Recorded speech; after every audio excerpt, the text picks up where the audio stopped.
All right, welcome to another episode of the No Huntsville Show. The show about arts and culture in Huntsville, Alabama. That's right. And guys, it's been a big week. It's been a huge week. It's been a huge month, but especially this week. Yes, if you haven't dropped a few things. Yes. Well, a couple things, right? So we'll recap a little bit of what's going on here. We have new branding. Mm-hmm. We have a new studio. Mm-hmm. We have a new website. Mm-hmm. We have 4 new channels. Yeah, that's the big one. Oh, did I not? I buried the lead? Buried the lead a little bit? We have all right. 4 new channels, 4 new shows under the No Huntsville brand. That's right. That cover hip-hop. That's right. Comedy. Food. And sort of an out in the community trying thing. Alex tries. On location. And we are super excited. That's right. We realized that there was so much going on in this community. We personally could not just keep up, the 2 of us. Right.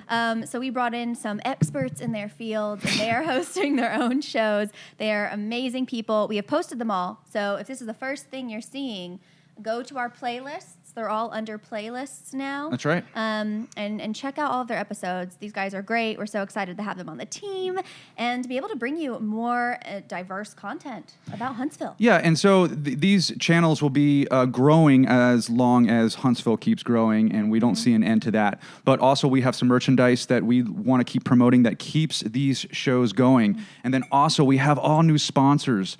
So we really want to recommend everybody help us out. You support the show by supporting our sponsors. All of our sponsors will be local. They'll be small business, and we will try to promote them as much as we possibly can. Sometimes it kills us. Oh, yeah. So hard. To promote them. But please stay tuned because only more exciting things are happening. And with that, let's get into our episode here. One of the most exciting performers in Huntsville right now. Yeah. We are so excited to welcome Lamont Landers. Hey, everybody give it up for Lamont to Landers. No Huntsville. Hey. Very, very excited. Our redheaded soul singer from Huntsville, right? Yes. Which is, you know what I hear? I want to start off by saying, and we'll get into this in a little bit. Yeah. We talk about the Americans Got Talent sort of thing. But I want to say right off the bat, when I first watched that, one of the first things you said was Huntsville represent on stage in front of millions of people. And I want everybody to give them a hand for that. Because if that is on brand, right?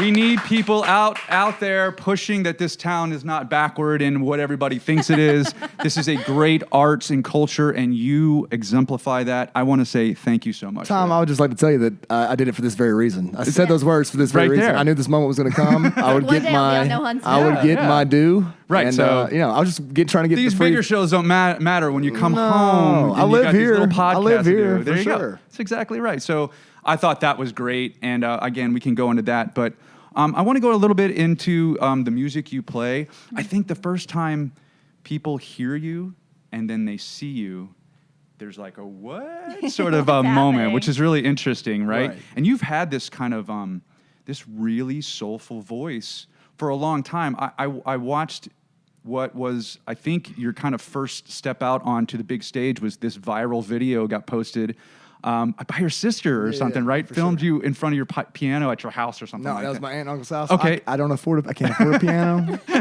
Those are my rich aunt and uncles. But it was just you performing a song with a guitar, and it went crazy out there. And I think one of the reasons is 19, 20-year-old, or how old you were at the time, this voice coming from you is just amazing. So what got you into music? What's got you started? All the normal questions. Kind of talk a little bit about it.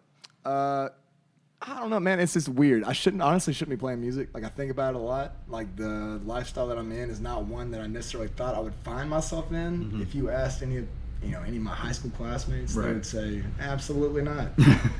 I didn't have it in high school. I don't know. It's just something that I found in the last 10 years of my life, and I'm very lucky to have found it. I've had a guitar since I was 16. Was playing like Nirvana and stuff, and my parents got divorced, really angsty, learning power chords. And then later on, I found a real passion for it. It was something that I could get behind my bedroom doors and do and just work on and love. Right. It's interesting you were talking about like Nirvana and stuff, and that's probably like where a normal angsty teenager kind of gravitates to it. But and certainly now there's a departure there. You're more into the soul and some of your influences. like Ray Charles and Sly and the Family Stone and all those bands. How did you get to that? That's what I was saying. That? Did you find your voice kind of mimicked that style, and that's what drove you in that? No, not necessarily. Like I've always had a thing. I've always had a thing for soul music. Like my mom always listened to Marvin Gaye and Al Green, Bill Withers, all the soul stuff.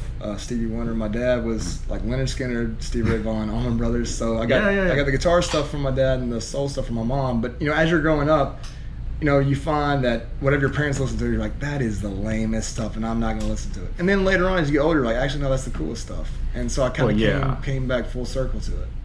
Yeah, I mean, you can't mess with Stevie Wonder. No, not at all. That's timeless stuff, the right? Sly and the Family Stone stuff came from a buddy of mine. His name was Parker McAnally. He's from Decatur. Mm-hmm. And he's one of the two key figures I found in my life that if it wasn't for them, I wouldn't be playing music. They're encouragers. Parker McAnally actually put my band together around me, the first iteration of my band around me. So my keys player, who's with me today, Kevin Canada, if it wasn't for Parker, I wouldn't be playing with him. And I sure as hell would not have had the courage to front a band myself. I never would have done that. So he put these people around me, and he was always kind of the tastemaker. He was so cool. He was like, the stuff he listened to was cool. I was like, so if he's listening to that, I need to listen to it because that's cool. Yeah. And then it turns out I was right because he was cool, and that music is cool.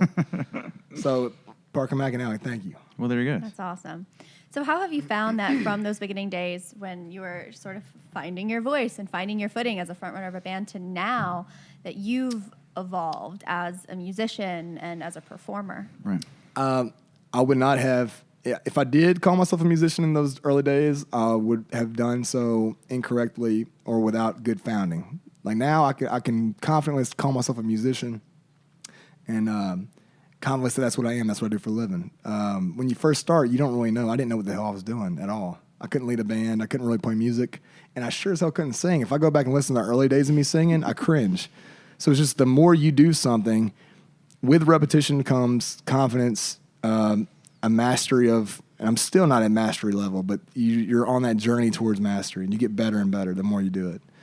So in the early days, it was bad. For the people who came out in the early days, I'm so sorry. Come back now. It's much better. I want to kind of get into a little bit. I mentioned it before, but the America's Got Talent thing, that, I mean, it's hard to ignore that because of the kind of the footprint that has, right? Right.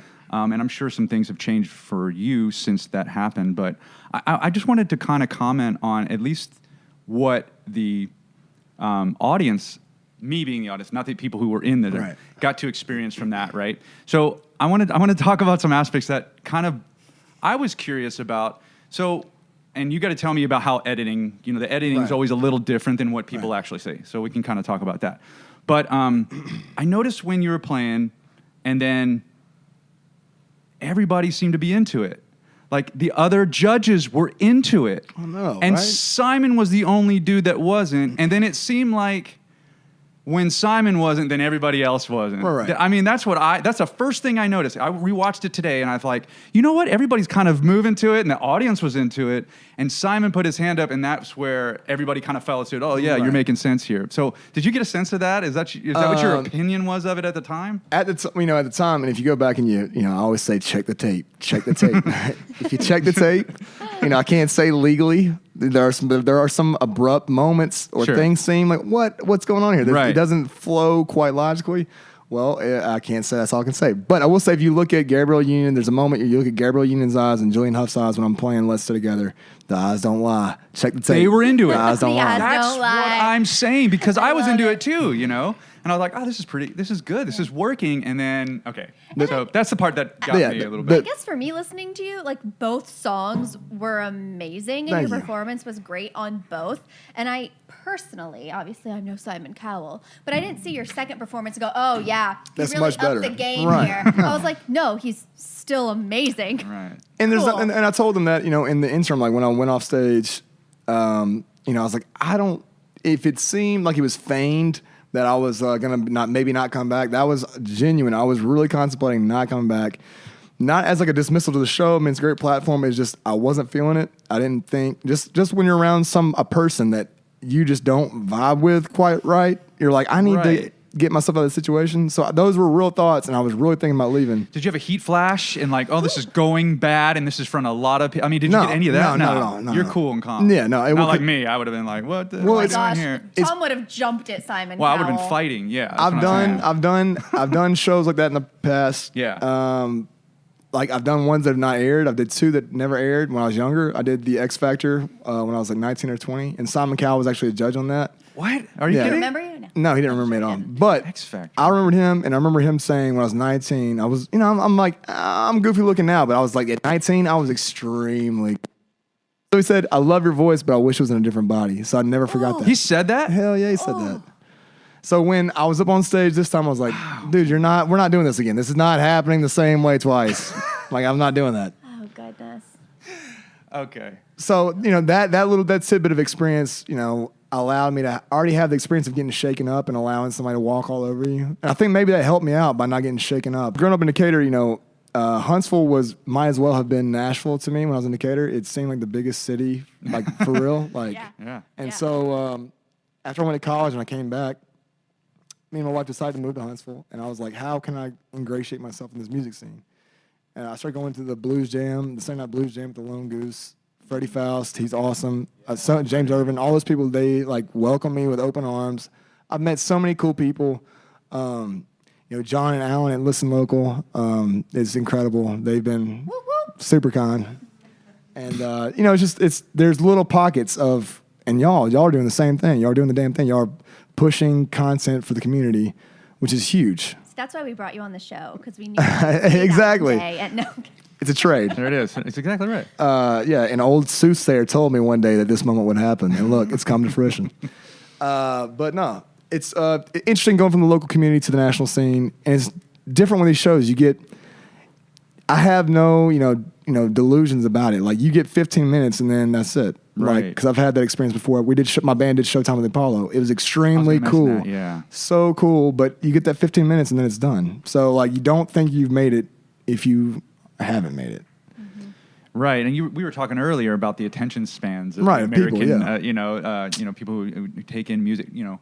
It's short. Yeah. And now with the way the internet is, obviously, that people are used to a ton of content being put out. And we were just talking earlier about quantity over quality, right? And Right. it seems like you're going toward the latter, which to me makes sense. And being on a label that allows you to have some of that room is probably going to be beneficial. Shout out Jeremy Stevens. There you go. He's the man. I 10 set Ton it up, Records. you knock it down. Very good.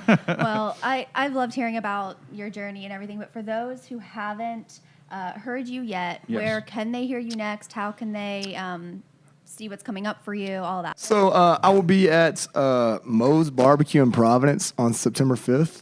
Okay. That's the next local There you go, show. there you go. And then Moe's Barbecue downtown. The new downtown? And right I'm over doing there? some double dipping. Yeah, we got Moe's Barbecue in Providence on the 5th, and then Moe's Barbecue downtown on the 6th. So come out September. of September. Nice. And then you're on, call it your record label when people can find some of your music and stuff. Yeah. 10 Ton Records if you want to purchase our music. iTunes if you want to purchase our music. Just search Lamont Landers, and then Spotify, stream anywhere you can stream music, just Lamont Landers. But also people, I think, want to know that you are starting to put together what is going to be a full length. That's right. I'm in the throes of writing my first full length. All right.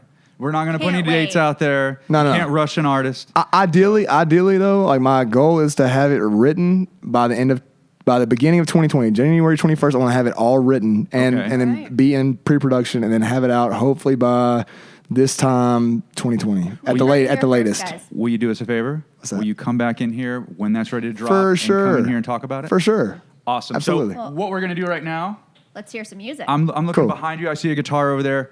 We're going to cut. We're going to take a little break here. We're going to set you up, and you're going to play some songs. You guys didn't tell me anything about this. Well, I mean, I don't know how I feel about it. Good luck. All right, You're fine. really rubbing me the wrong way, the Simon Cowell. yeah. Don't be cocky. Everybody give it up for Lamont Landers. Let's hear some music. Very good. Hey, Lamont Landers, I'm gonna play a song called "The World Is Burning." I hope you enjoy it.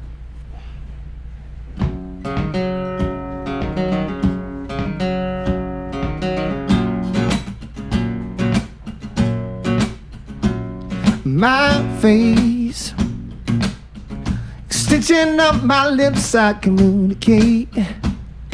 It ain't that easy. Would you believe me I swore that the earth had told me it was flat. Now how could you doubt that? It's alright, darling, it's alright. The world is gonna burn down in flames tonight. So hold on.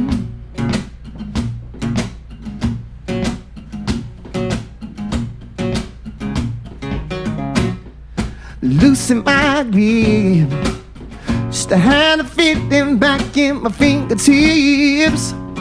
It's often hard than way. I feel like a pirate, stranded on the shore of an unknown island.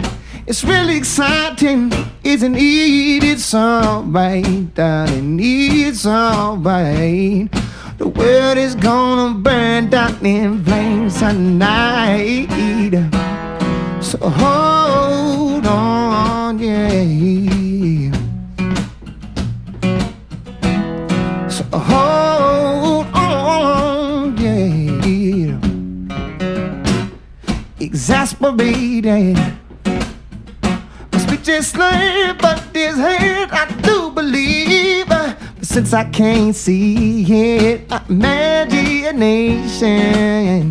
I feel with them beautiful trees. Don't hold your breath, just breathe. It's alright, darling, it's alright. The world is gonna burn down in flames tonight, yeah. So hold on, yeah. So hold on.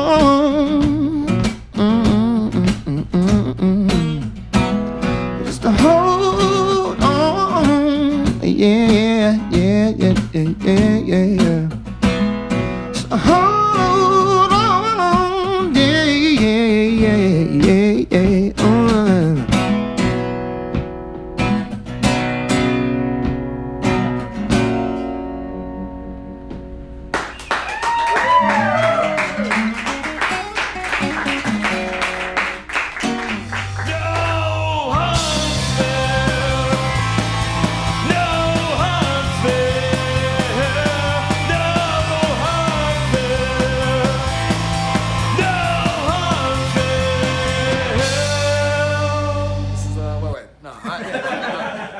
Hey, this is Lamont Landers. Make sure you tune into the No Huntsville show. No, Huntsville.